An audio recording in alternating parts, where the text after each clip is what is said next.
पुढची बातमी बघूयात। गौतम अदानी हे 10 वर्षातच कसे काय मोठे होतात असं राज ठाकरे म्हणतात।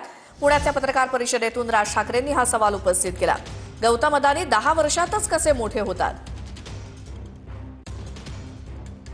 मोदीजींचं सरकार आलं 2014 नंतर केंद्र सरकारची जागा आम्ही घेतली आणि त्या ठिकाणी धारावीचं रिडेव्हलपमेंट करायचं ठरवलं। पहिलं टेंडर आम्ही दुसऱ्या विकासकाला दिलं होतं। सगळ्या प्रक्रिया पूर्ण केल्या होत्या।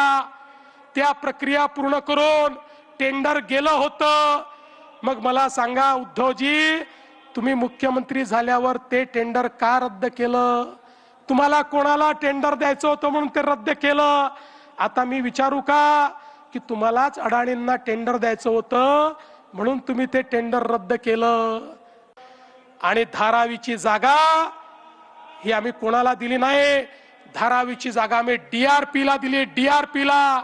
आणि त्या DRP मध्ये सरकार देखील आहे, विकासक अडाणी आहेत पण त्यात सरकार देखील आहे। आणि त्या ठिकाणी ओपन कॉम्पिटिशन केली, 4 टेंडर आले, त्यातनं आम्ही ज्यांनी सर्वात जास्त फायद्याचा सौदा दिला त्याला ते टेंडर त्या ठिकाणी गेलं। की उद्या अंबानी असतील, टाटा असतील, इतर उद्योग समूह असतील, बिर्ला असतील, कोणी हिंदुजा असतील, अजून कोणी लोक असतील, त्यांना इथपर्यंत पोहोचायला साधारणपणे 50, 60, 100 वर्ष लागलेली आहेत। पण यांच्याही पलीकडे एक माणूस जातो आणि तो 10 वर्षातच फक्त मोठा होतो। माझा विषय तिकडे आहे। म्हणजे उद्या तुमचं सिमेंट पासून, स्टील पासून, पोर्ट्स पासून, एअरपोर्ट्स पासून, विजेपासून या सगळ्या गोष्टींची मोनोपॉली ज्या वेळेला एका माणसाकडे यायला लागते त्यावेळेला एखादा माणूस हा या देशाला वेठीस धरू शकतो।